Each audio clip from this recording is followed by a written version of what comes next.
오베데돔의 집에 석 달을 있었는데 여호와께서 오베데돔과 그의 온 집에 복을 주시니라. 아멘. 오늘도 새벽 예배에 나오신 여러분 주님의 이름 축복하고 환영합니다.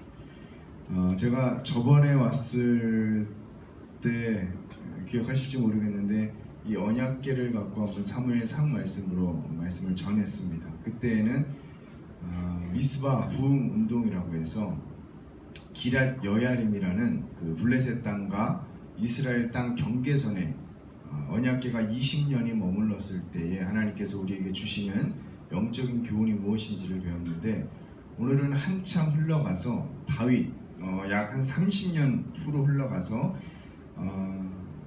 다윗 시대에 이제 다시 언약궤가 등장을 하고 빼앗겼습니다. 블레셋에 빼앗겼고 다시 탈환하고 돌아오는 이 상황에서 하나님께서 이 언약궤를 통해 오늘 또한 주시는 은혜와 교훈이 있을 줄 믿습니다. 사울 때부터 계속해서 숙적이었던 블레셋을 치고 아직도 블레셋은 다윗 시대에도 숙적이었습니다. 그래서 다윗은 이 블레셋을 치고 빼앗겼던 언약궤를 가지고 오는 것이 그의 사명이었습니다. 다윗은 이미 예루살렘을 중심으로 한 통치권을 이미 확립한 상태였습니다. 그런 다윗에게 왜 이 언약궤가 필요했던 것일까요? 다윗은 이미 모든 민족을 무찔렀고 충분히 왕권을 확립했었던 상태인데도 왜 다윗이 이 언약궤에 집착을 했던 것일까요? 그래서 오늘 읽은 본문 6장 1절에 보면 다윗이 이스라엘에서 뽑은 무리 3만 명을 다시 모으고 이미 전쟁에서 이겼던 상태인데, 3만 명이라는, 지금은 3만 명이 그렇게 많은 숫자가 아니지만 굉장히 큰 숫자입니다. 3만 명을 다시 모아서 들어가서 이 언약궤를 가지고 오려고 하는 이 다윗의 시도가 옆에서 봤을 땐 좀 무리가 될 수도 있었다는 거예요. 왜 지금 전쟁이 막 끝난 상태에 다시 3만 명을 모아서 들어가려고 할까? 그 언약궤가 무엇이기에? 이 치열한 경쟁 속에서도 우리가 들을 수 있는 말이 있습니다. 우리 사회 가운데서도 뭐죠? 윈윈 하자라는 말을 많이 하죠. 경영학에서도 다른 기업을 누르고 혼자만 독식하는 이 사회, 그리고 경영적인 구조를 이제는 추구는 안 하죠. 그리고 이제는 같이 살아야 된다, 윈윈 해야 된다라고 세상에서도 이야기합니다. 물론 치열한 경쟁에서 서로 승자가 된다는 말은 어불성설이긴 하지만 그래도 길게 장기적으로 봤을 때 회사들이 서로만 살려고, 혼자만 살려고 하는 것보다는 함께 살기 위해 어떤 양보하고 이렇게 하는 윈윈한다 라고 하는 부분이 참 잘 맞고 통한다는 거죠. 근데 이 원리는 우리의 삶에서도 곳곳에 좋은 게 좋은 거지라는 어떤 이 원리로 좀 사용되지 않나라는 생각을 했습니다. 그리고 이것은 다른 사람들과의 관계를 윤택하게 만드는 꽤 좋은 철학이라고 생각을 합니다. 제 것만 고집하지 않고 나도 좋고 너도 좋으면 그럼 됐지 뭐, 다른 걸 왜 따져? 분명 우리 삶을 윤택하게 하죠. 이건 안 돼, 내 것만 돼 라고 하면 굉장히 편협하고 고집스럽고 그런 사람이 될 텐데, 뭐 너도 좋고 나도 좋다면 그게 무슨 상관이냐 라고 이야기하면 참 어쩌면 이것이 우리의 삶에 참 윤택하게 되고 관계도 좋게 되는 거지만, 이 원리를 적용해서는 안 되는 곳에도 우리가 적용하고 있다는 것입니다. 바로 하나님 관계에서 이것을 적용합니다. 다윗이 지금 하나님의 언약궤를 가져오려고 하는 이 시도는 사실 이 윈윈 원리를 정치적으로 시도하고 있는 것입니다. 다윗은 분명 예루살렘을 중심으로 한 통치권을 확립하면서 사울의 정권을 무너뜨리고 다윗의 정권, 자신의 정권을 확고하게 세워갔습니다. 하지만 어느 정권이나 정치적으로 정통성이 중요합니다. 그래서 명분을 찾습니다. 하나님의 백성이라는 의식을 가지고 있는 이 백성들에게 가장 중요한 정통성은 하나님께서 다윗을 왕으로 하셨다라는 증표가 가장 확실한 정통성입니다. 다윗은 그 명분이 필요한 것이고, 그래서 그는 왕권을 세우고 가장 먼저 이 언약궤를 자신의 왕권을 확립하고자, 정통성을 증명하고자 예루살렘 안으로 끌어들이려고 한 것입니다. 하나님의 입장에서는 하나님의 교회가 이방인 땅인 블레셋 땅에서 다시 이스라엘로 옮겨지는 것이 좋은 것이고, 다윗은 나라를 견고하기 위하여 교회를 옮기는 것이니 이것이야말로 하나님도 다윗도 윈윈하는 방법이 아닐까요? 근데 다윗의 큰 실수는 바로 여기서부터 시작이 된 것입니다. 광야의 시간을 통해 누구보다 깊이 하나님을 의지하고 대화했던 다윗이 하나님의 임재를 상징하는 이 거룩한 언약궤를 옮기는데 하나님의 뜻을 물었다는 내용이 전혀 기록되어 있지 않습니다. 하나님, 내가 당신의 이 거룩한 언약궤를 떨리는 마음으로 어떻게 해야 될지 하나님께 여쭤봅니다 라는 것이 전혀 들어있지 않고, 다윗은 임의대로 판단하여 하나님의 언약궤를 옮기기 시작했다는 것입니다. 하나님께 집중하지 않았기에 언약궤를 옮기는 하나님의 정확한 말씀이 있음에도 불구하고 그는 그 방법을 사용하지 않았던 것입니다. 사용할 정신이 없었겠죠. 그래서 다윗은 역대상 15장 13절 이렇게 후회하고 있습니다. 전에는 너희가 매지 아니하였으므로 우리 하나님 여호와께서 우리를 찢으셨으니 이는 우리가 규례대로 그에게 구하지 아니하였음이니라 하니. 나중에 다윗이 한 번 더 언약궤를, 지금은 두려웠다고 그랬죠. 오늘 본문 마지막에 한 번 더 옮기는 시간이 옵니다. 하나님께서 그 기회를 주십니다. 그때 다윗이 이렇게 고백한 거예요. 전에는 우리가 이렇게 규례대로 하지 않았기 때문에 하나님께서 우리를 치시고 찢으셨다. 이제 그렇게 해서는 안 된다. 하나님의 말씀대로 정말 거룩한 그 언약궤를 옮겨야 한다. 이제야 다윗의 모습이 보이기 시작한 것이죠. 언약궤는 규례에 따르면 결코 사람의 손으로는 만져서도 안 되고, 레위인들이 법궤에 부착된 고리에 막대기를 끼워서 운반해야 됐습니다. 하지만 다윗은 블레셋 사람들이 이전에 언약궤를 옮겼던 그 방법을 그대로 사용해서 언약궤를 옮기는 엄청난 실수를 범합니다. 물론 이게 더 효율적이었겠죠. 언약궤에 고리를 끼고 사람들이 매가지고 몇 미터 가면 또 내려놓고 또 예배를 드리고, 또 몇 미터 가면 내려놓고 예배를 드리고, 이 사람 미칠 노릇이죠. 그렇죠? 딱 언약궤를 매가지고 한 번에 효율적으로 운반하는 이 블레셋 사람들의 이 모습이 굉장히 좋아 보였던 것입니다. 하나님을 사랑하지 않고 사용하려고 할 때 우리는 이런 끔찍한 실수를 매 순간 범할 수 있다는 것입니다. 언약궤는 길이가 1.2m 조금 안 되고 너비와 높이가 60cm가 조금 넘는 직사각형 모양입니다. 재질은 나무이고 그 외에는 금이 입혀져 있습니다. 위를 덮는 판은 순금으로 되어 있고 속죄소라 불리고 그 양 끝에는 천사 모양의 상이 자리 잡고 있습니다. 그리고 그 안에는 모세가 시내산에서 백성들에게 가져온 십계명 돌판, 광야에서 방황하던 시절 받은 만나가 담긴 항아리, 그리고 싹이 난 지팡이가 들어 있습니다. 이 세 가지는 하나님께서 그 백성들을 통치하시고 돌보시는 방법을 상징합니다.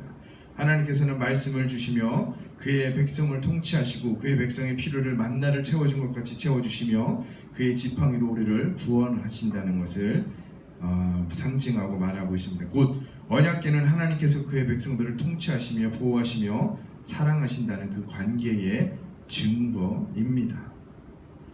우리에게도 이 언약궤가 있습니다. 말씀으로 우리를 통치하십니다. 기도를 통해 우리의 필요를 채워주십니다. 성령을 통해 구원의 감격과 기쁨을 누리게 하십니다.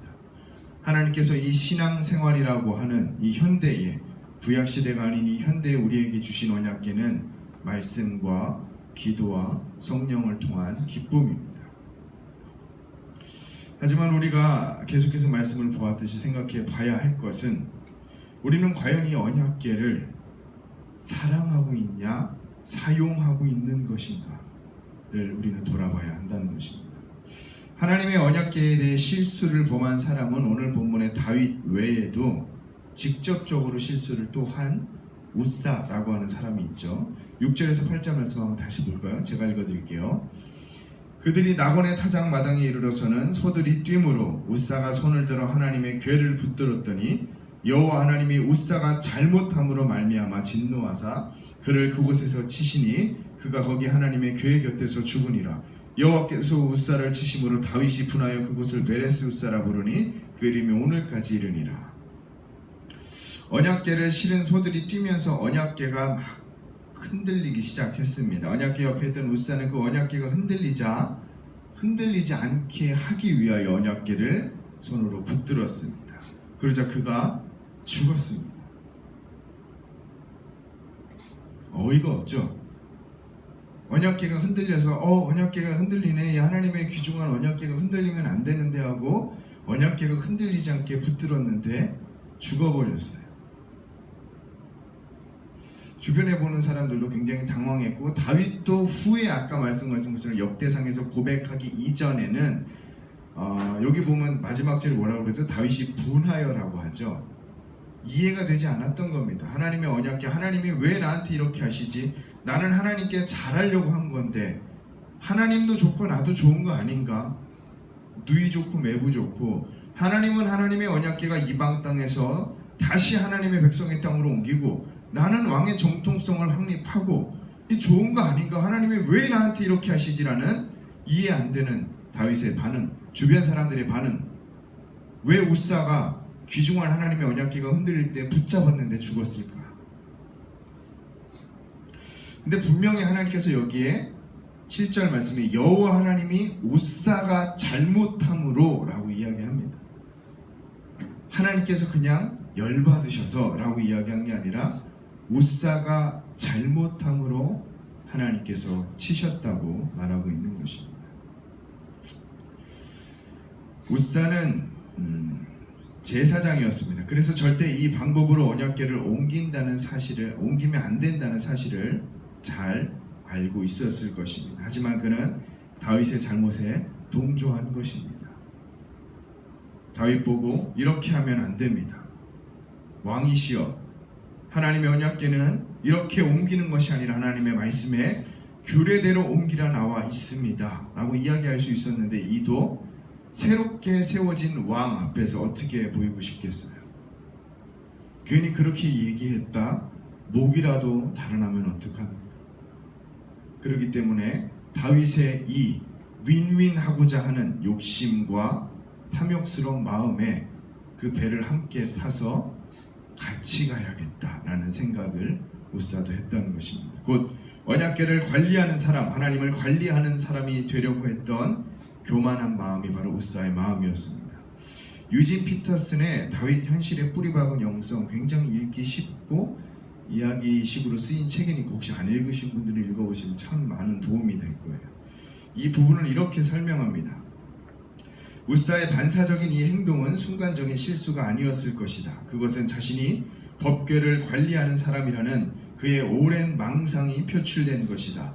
모세의 율법에는 법궤를 어떻게 다루어야 하는지 지시사항이 기록되어 있지만 그는 거룩의 본질을 고려하지 않은 채 무턱대고 효과적 방법론으로 궤를 대했던 것이다. 우사는 하나님을 책임 관리하는 담당자였으며 계속해서 담당자 자리에 있고자 했다. 하나님이 우리를 책임지시는 것이지 우리가 하나님을 책임지는 것이 아니라는 말입니다. 하지만 우리는 그런 실수를 종종 너무 흔하게 범하기도 합니다. 주객이 전도가 되는 것이죠. 예배를 드릴 때 혹은 예배에 대한 우리의 생각에서 사실 이런 실수가 많이 발견이 됩니다. 현대의 예배는 이전과는 많이 다르게 소비 중심적인 소비자 주체의 예배가 진행이 됩니다. 그 1차 대각성 부흥 운동, 미국에서 일어난 1차 대각성 부흥 운동은 조나단 에드워즈를 통해 시작이 됐고요. 2차는 찰스 핀이라는 사람에 의해서 시작이 됐습니다. 두 부흥 운동이 굉장히 차이가 있습니다. 하나는 조나단 에드워즈로부터 시작된 1차 대각성 부흥 운동은 누구도 예상하지 못했는데, 예전에 그 조나단 에드워즈는 설교문을 갖고 읽었다고 해요. 이렇게. 저도 지금 졸려서 읽고 있는데 그거랑 다르게 그분은 써가지고 이렇게 읽었다고 해요. 얼마나 졸립겠어요. 그 어려운 설교를. 근데 본인이 부흥을 만들어내려는 시도도 안 했어요. 그분은. 근데 어느 순간 갑자기 사람들이 미치기 시작하고 그 도시가 전체적으로 변하고, 도시가 변하면서 나라 전체가 흔들린 게 바로 부흥이 난 게 1차 대각성 부흥운동인데, 2차 찰스 피니를 통해 시작된 이 부흥운동이 다른 것은 뭐냐면, 이때부터 찬양, 설교, 반응의 이 삼중고조 예배를 이 사람이 만들기 시작합니다. 처음에 찬양을 통해 사람들의 마음을 오픈시키고 설교를 하고 반응을 일으킵니다. 그래서 그때 왕자의 자리가 어떤 반응의 자리인가라는 게 이제 처음 생겼는데, 여러분 앞자리로 나오세요. 여러분 반응하실 분들, 예수님을 믿고 싶은 분들은 앞자리로 나와서 이렇게 자꾸 반응을 요구하는, 그것이 이제 2차 대각성 부흥운동 예배의 특징이었는데, 지금은 빌 그레암 목사님과 빌 하이윌스 목사님 같은 사람들을 통해 이런 예배가 굉장히 잘 정착이 되었고 하나님께서 긍정적인 효과로 사용하고 있는 것을 저희가 보게 됩니다. 하지만 그래도 이전의 예배와 같이 신앙 고백과 교리를 통해 교육을 받고 세례와 성찬에 집중하는 예배보다는 전도 그리고 교회 성장에 연관된 말씀들과 실용적인 측면이 강조가 되면서 예배가 하나님의 존재와 구원 역사에 대한 선포와 고백보다는 예배자들의 마음이나 만족 여부에 따라 그 예배가 좋은 예배인가 좋지 않은 예배를 결정하고 있다는 것입니다. 곧 이곳에서 얼마나 많은 사람들이 회심하고 하나님을 바라보았느냐라는 예배가 좋은 예배, 나쁜 예배라는 것을 평가하는 기준이 아니라 얼마나 많은 사람들이 교회에 정착하게 되었느냐가 좋은 예배인가 나쁜 예배를 결정하는 그 기준이 되었다는 것입니다. 좋은 예배란 예배를 받아야 할 사람이 그 위치에 있고 예배를 드려야 될 사람이 바로 그 위치에 있는 것이 좋은 예배입니다. 그럼 반대로 나쁜 예배란 예배를 받아야 될 분이 예배를 드려야 될 존재가 서로 뒤바뀌어 있을 때 그것은 우리는 좋지 않은, 아니 나쁜, 잘못된 예배라고 말할 수 있는 것입니다. 예배가 이루어지는 이유도 우리의 의로움이 아니라 영과 진리이신 예수 그리스도 때문이요, 우리는 예배를 드리며 그저 그분을 바라보며 찬양하면 되는 것이 예배입니다. 그래서 예배를 간단하게 얘기하면 감탄입니다. 설교를 듣는 내내 감탄하는, 와, 우리 하나님이 저런 분이었구나, 와 멋있다, 그러면서 눈물도 나오는 거죠. 어떻게 그렇게 나를 사랑할 수 있지? 와 대단하시다 라는 그 감탄이 연발해서 나오는 것이 예배여야 되는데, 지금은 그 하나님을 예배의 자리에서 많이 끌어내렸기 때문에 하나님에 대한 감탄도 줄었다는 것입니다. 언약궤를 관리하려고 하는 웃사와 같은 마음이 된다면, 교만한 마음이 된다면, 예배를 사랑하는 마음이 아니라 사용하려는 마음이 된다면 우리는 언제나 웃사와 같은 실수를 범하고 있다는 것입니다.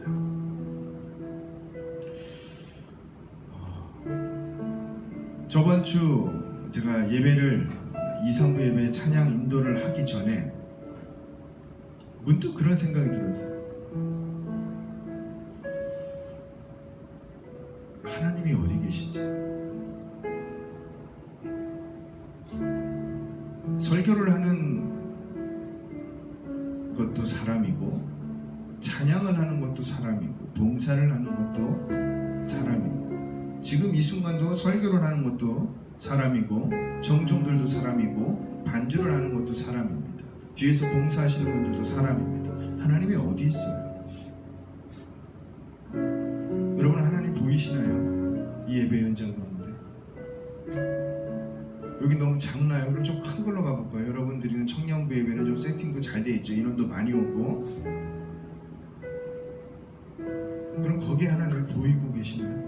설교도 사람이 하고 찬양도 사람이 합니다. 모든 예배의 순서를 다 사람이 합니다. 그래서 우리는 사람이 하는 거라고 착각할 경우가 많이 있어요. 나름대로 마음을 잡아보지만 눈을 떠보면 사람에게 보이고자 하는 마음이 더 크고 사람을 의식하는 마음이 더 큽니다. 뭔가 내가 더 거룩한 모습으로 쓰려고 하지만 세심하게 또 내 마음을 들여다보면 그것도 사실 사람에게 보이기 위해서가 아닙니다. 하나님이 어디 계신가요? 다윗이 이 사건을 통해 분명 기도하며 많은 것들을 회개했을 것입니다. 왜냐하면 그가 다시 하나님 언약궤 앞에 서게 되고 그 궤를 통해 하나님의 관계가 더욱 회복되는 것을 경험하기 때문입니다. 그리고 나서 이 시편 132편이라는 시를 밀접하게 기록을 하는데요. 제가 읽어드릴게요. 여호와께서 시온을 택하시고 자기 거처를 삼고자 하여 이르시기를 이는 내가 영원히 쉴 곳이라 내가 여기 거주할 것은 이를 원하였습니다. 내가 이 성의 식료품에 풍족히 복을 주고 떡으로 그 빈민을 만족하게 하리로다. 내가 그 제사장들에게 구원의 옷 입히리니 그 성도들은 즐거이 외치리로다. 내가 거기서 다윗에게 뿔이 나게 할 것이라. 내가 내 기름 부은 자를 위하여 등을 준비하였다. 내가 그의 원수에게는 수치를 옷 입히고 그에게는 왕관이 빛나게 하리라 하셨도다. 멋있죠? 하나님께서 다윗에게 다시 깨닫게 하기 위하여 이 시편을 기록하게 하는데 내가 할 것이다. 백성들을 먹이는 것도 내가 할 것이고 예배를 하는 것도 내가 할 것이고 구원을 베푸는 것도 내가 할 것이고 원수들을 부끄럽게 하는 것도 내가 할 것이다. 우리는 예배에서 내가 할 것이다 라고 말하고 있는 이 하나님을 너무 의식하지 못하고 있다는 것입니다.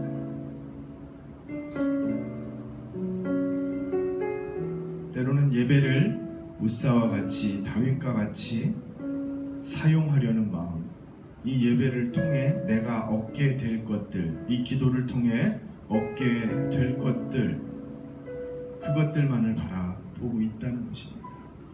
우리가 위로받으려 오는 것도 참 좋습니다. 하지만 누구도 예배에 오면서 하나님을 만나게 될 감격 때문에 눈물을 흘리지 않는다면 그 예배는 사실 죽은 예배예요. 저도 마찬가지입니다. 죽은 예배를 만들어내고 있는 죽은 성도라는 하나님, 내가 이 예배에 자리에 들어갑니다. 내 삶이 비록 이 상황 가운데 처해 있지만 놀랍게 일하고 계시는 하나님, 이 만물을 창조하신 하나님, 운행하시는 하나님, 끝내는 이 땅 가운데 다시 오셔서 심판하실 여호와 하나님, 당신을 생각만 해도 내 몸이 전율이 돋으며 당신이 하신 구속사역을 통해 내 마음은 늘 감탄과 감사가 일어납니다. 하나님이 비천한 존재와 추한 존재와 구원받았음에도 불구하고 여전히 악한 생각이 끊임없이 나는 이 빌어먹을 존재를 주님 불쌍히 여겨주시고 그럼에도 나를 사랑하시는 주님 영광 받아주시옵소서. 이러한 고백이 우리 예배를 드리기 전에 입술 가운데 나오며 뒷밤에는 눈물이 주르륵 흐르며 흐느끼는 것이 아니라 펑펑 울며 마음이 찢어질 정도로 하나님 앞에 나아가는 것, 그런 예배를 사모하고 계시죠? 저만 사모하고 있나요? 우리 시간 기도할까요? 하나님, 우리가 하나님께서 주신 언약궤를 이 예배라는 귀한 것을 너무나도 마음대로 내 뜻대로 사용하고 있는 것은 아닌지, 예배의 사용자가 관리자가 되려고 하고 있는 것은 아닌지 되돌아보기 원합니다. 하나님, 우리가 예배를 드리기 전에 하나님을 기대하는 마음으로 마음이 벅차서 하나님을 보기에는 너무 추한 내 자신의 모습을 보며 가슴을 찢으며 회개하는 마음과 예배를 드리는 내내 감탄하는 마음이 있게 도와주시옵소서. 정말 하나님을 바라보며 예배가 회복되기를 원합니다. 우리 그러한 간절한 마음으로 예배의 회복을 위하여 뜨거운 예배, 성령이 역사하시는 예배, 우리의 모든 죄가 드러나 1차 대각성 부흥운동처럼, 우리의 평양 대부흥운동처럼 다 회개가 일어나고 마음이 쏟아지는 예배가 되게 해달라고, 하나님의 그 놀라우심 때문에, 거룩하심 때문에 늘 감격하며 감사하며 마음이 주체할 수 없을 정도로 하나님께 쏟아지는 그 예배가 되게 해달라고 우리 주여 한번 외치고 기도하겠습니다. 주여!